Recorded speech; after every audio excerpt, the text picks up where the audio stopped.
नमस्कार मित्रांनो, मी डॉक्टर निलेश खाडे, समर्थ पशुवैद्यकीय प्रयोगशाळा. मागच्या वेळेस आपण शेणाची तपासणी का गरजेची याविषयी एक व्हिडिओ बनवला होता.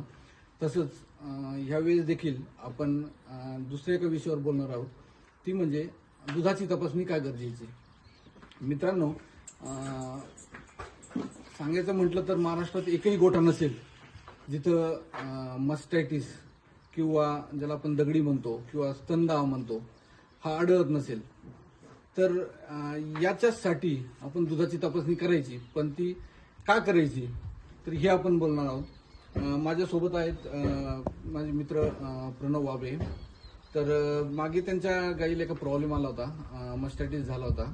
तर त्याविषयी त्यांच्याशी आपण चर्चा करणार आहोत की ही तपासणी का गरजेची आहे. नमस्कार प्रणव. तर थोडक्यात आपल्याला सुरुवातीला सांग की नक्की काय झालं होतं.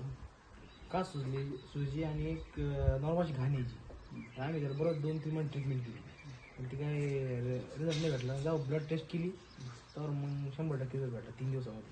तर मग म्हणजे जवळपास 2 महिन्यापासून हा जो मस्टॅटिसचा प्रॉब्लेम आहे, मस्टॅटिसचा प्रॉब्लेम 2 महिन्यापासून आपल्या गोठ्यावर होता. बरोबर. त्यासाठी मग बराच खर्च झाला असेल तुमचा त्याच्यात. साधारणतः किती खर्च झाला होता त्याचा? तरी 8,000 रुपये. 8,000 रुपये खर्च झाला. आणि नंतर मग तपासणी केली आपण, दुधाची तपासणी केली त्याच्यात, ज्याला आपण अँटीबायोटिक सेन्सिटिव्हिटी टेस्ट म्हणतो. म्हणजे संवेदनशीलता चाचणी दुधावर जी आपण करतो. तर त्याच्यात आपण बरेचसे अँटीबायोटिक आपण एका वेळेस चेक करू शकतो. म्हणजे कुठली अँटीबायोटिक आपल्याला द्यायची हे आपण निश्चित त्याच्यात ठरवू शकतो. म्हणजे याच्यात आपल्याला जास्तीत जास्त अँटीबायोटिक आपल्याला एका वेळेस तपासता येतात, जेणेकरून आपला त्यातला वेळही वाचतो आणि कुठल्या अँटीबायोटिकला सगळ्यात चांगला रिस्पॉन्स आहे हे आपल्याला त्यात कळतं. तर हीच चाचणी आपण त्या गायीवर केली होती. प्रणवने जो सॅम्पल आपला दुधाचा दिला होता तर त्या गायीवर केली होती. तर ती केल्यानंतर मग किती दिवसात, म्हणजे आपण अँटीबायोटिक चालू केल्यानंतर किती दिवसात रिझल्ट आला? 3 दिवसात रिझल्ट आला. म्हणजे पूर्णपणे नॉर्मल झाली. सूज किंवा घाण येणं जी होती ती पूर्णपणे नॉर्मल झालं. बरं. मग त्या 3 दिवसात किती खर्च आला? 3 दिवस काय 400-500 रुपये झाले. मित्रांनो, हे खरंच म्हणजे प्रणवने जे सांगितलं की खरंच महत्वाचा विषय आहे. टेस्ट केल्यानंतर जवळपास 500 रुपयात गाय जी 2 महिन्यापासून क्लिअर होत नव्हती ती 500 रुपयात क्लिअर झाली. तर हा सगळ्यात मोठा आपला ह्या तपासणीचा फायदा आहे. तर आता दुधाला नॉर्मल झाली परत ती आता एकदम क्लिअर झालं. 3 दिवसात परत दुधाला एकदम जेवढी होती तेवढी झाली. तर हे पण एक महत्वाचं आहे की जो आपला लॉस होता किंवा 2 महिन्यापासून जी दुधाला कमी होती ती परत दुधाला आल्यामुळे तो जो आपला दुधाचा लॉस आहे किंवा जो फायनान्शियल आपण लॉस म्हणतो तो देखील आपल्या याच्यात कमी झाला.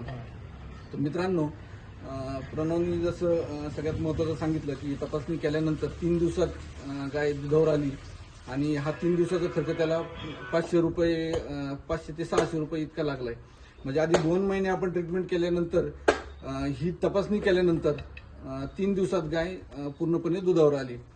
तर यासाठीच असं म्हणणं आहे की दुधाची तपासणी, जर मस्टॅटिस असेल, खूप दिवसापासून मस्टॅटिस आहे, ट्रीटमेंटला रिस्पॉन्स देत नाहीये, दुधाला कमी पडली आहे, खर्च खूप झाला आहे, तर असं असेल तर नक्कीच दुधाची तपासणी करून घेण्याचा विचार करा. नक्कीच तुम्हाला त्याचा फायदा होईल. प्रणवला खूप खूप धन्यवाद. त्यांनी तो वेळ देऊन एवढी सगळी आपल्याला माहिती सांगितली आणि खरंच आनंद आहे की ट्रीटमेंटला रिस्पॉन्स मिळाला, गाय व्यवस्थित दुधावर आली. खूप खूप धन्यवाद प्रणव.